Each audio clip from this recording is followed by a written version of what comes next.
মঙ্গলবার দিন সন্তোষ ট্রফির কোয়ার্টার ফাইনালে সার্ভিসেসের কাছে বেঙ্গল দল হার মানল এবং টাই ব্রেকারে 3-2-তে হারলো বেঙ্গল দল। আমরা কথা বলে নেব আইএফ এর সচিব অনির্বাণ দত্তের সঙ্গে। কোথায় ভুলটা কোথায়? দেখো, ফুটবলে একটা লাক ফ্যাক্টর লাগে। আজকে বোধহয় লাকটা আমাদের সাথে ছিল। টিম খেলেছে, গোল ওপেনও হয়েছে, ডিফেন্স খুব ভালো খেলেছে, অনেকগুলো গোল বাঁচিয়েছে, অ্যাটাকে গেছে, কিন্তু যেটা সব থেকে গুরুত্বপূর্ণ গোল করা সেটা আজকে বোধহয় হয়ে ওঠেনি। টাই ব্রেকারও যদি দেখো, গোলকিপার দুটো বল বাঁচিয়েছে। আর besides tie breaker is anybody's game, তো এরকম ভাবে বলা যায় না। ফুটবল তো শুধু স্কিলের সাথে হয় না, তার সাথে লাকটাও ভীষণ প্রয়োজন। আজকে বোধহয় লাকটা সঙ্গে ছিল না। কোথাও কি ওই যে যেটা আগের দিন, যেটা আজকে রিশিডিউল খেলা হলো খেলাটা, কোথাও কি ওই জার্নিটা বা এর জন্য কি কোথাও কি হারটা? দেখো, একটা ফ্যাটিক তো টিমের মধ্যে আছেই। প্রথমত এত জার্নি করে রোজ ম্যাচ খেলা এবং একদিন অন্তর একদিন ম্যাচ খেলা, তারপরে 12 ঘন্টা বাসে থাকা, এগুলো সব ম্যাটার করে ফুটবল পারফরমেন্সে। ভালো টিমের ভালোটা যদি দেখতে হয়, তার বেস্ট খেলাটা যদি বার করে আনতে হয়, তাহলে টুর্নামেন্টটাও কিভাবে প্ল্যান করতে হয়। সেটা না হলে কিছুটা আপসেট তো হয়ই।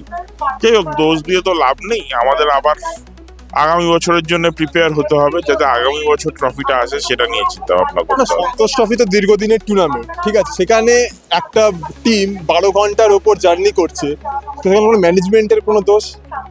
আমার মনে হয়, দেখো, ওখানে একটা ইউথ ফেস্টিভ্যাল চলছে, ওখানে সেদিন একজন বড় কেন্দ্রীয় নেতা গেছিলেন, তো এগুলো তো ফিক্সচার করার সময় মাথায় রাখা উচিত যে ওখানকার মতন একটা ছোট জায়গায় যদি এত কিছু হয়, ইদার অন্য ভেন্যুতে হতে পারতো বা অন্য দিন হতে পারতো। একদিন অন্তর একদিন ম্যাচ খেলছে, তো একদিন খেলা পিছিয়ে দিলে এমন কিছু ক্ষতি হতো না, বরঞ্চ প্লেয়ারগুলো 2 দিন করে রেস্ট পেয়ে যেত। আমরা তো চিঠি দেওয়ার পর একদিন ম্যাচ পিছিয়েছে, কিন্তু 12 ঘন্টা বাসে জার্নি করা, 12 প্লাস এদিকে আড়াই, 14.5 ঘন্টা জার্নি আর একটা খেলা, তার রিকভারি একদিনে হয় না।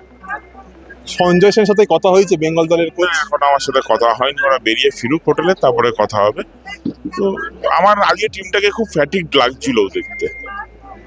গত বছর বেঙ্গল দল চ্যাম্পিয়ন হয়েছিল, এই বছর কোয়ার্টার ফাইনাল থেকে চলে গেল, কি বলবেন? দুর্ভাগ্যজনক, আর কি বলবো। আমি তো বললামই যে ফুটবল সবসময় প্রেডিক্ট করা যায় না। তো একটা ভালো টিম আমরা করেছি, সঞ্জয় দার মতন একজন কোচ দায়িত্ব নিয়ে সেই টিমটাকে নিয়ে গেছে। তারপরও যদি রেজাল্ট নাও আসতে পারে, এই নয় যে কারোর স্পেসিফিক ভাবে আমি দোষ দিতে পারি যে এই লোকটার দোষ বা এর দোষ। কখনো রেজাল্ট হয়, কখনো হয়। শেষ প্রশ্ন, যে বাংলা ছেলেদের আসলে কি বলবেন? আবার আসছে বছর আবার হবে, আবার রেডি হতে হবে। দেখো, সব থেকে বেশি তো কষ্ট ওদের না, ওরাই তো মাঠে লড়াইটা করেছে, ওরা মাঠে খেলেছে, ওরা চেষ্টা করেছে আপ্রাণ যে ট্রফিটাকে নিয়ে আসার, আনতে পারেনি। খারাপ লাগা ওদেরও কম নয়। এই যে হারের যে এটা, হ্যাঁ, এই যে জার্নির এটা যে বলবেন, ওটা কোথাও কি ম্যানেজমেন্টের দায়ী? স্বাভাবিকভাবে যদি ফিক্সচারে এগুলো কনসিডার না করে, ম্যানেজমেন্টের তো একটা রোল থেকেই যায় না। টুর্নামেন্টটা অর্গানাইজ করে তো ম্যানেজমেন্ট। আপনাদের সামনে তুলে ধরলাম অনির্বাণ দত্তের বক্তব্য, এবং এরকমই খবর দেখতে হলে চোখ রাখতে হবে দ্য ওয়ালের পর্দায়, কারণ খবর এখন এখানে। ক্যামেরা পিয়ার সঙ্গে আমি Randeep, the Wall news, Kolkata.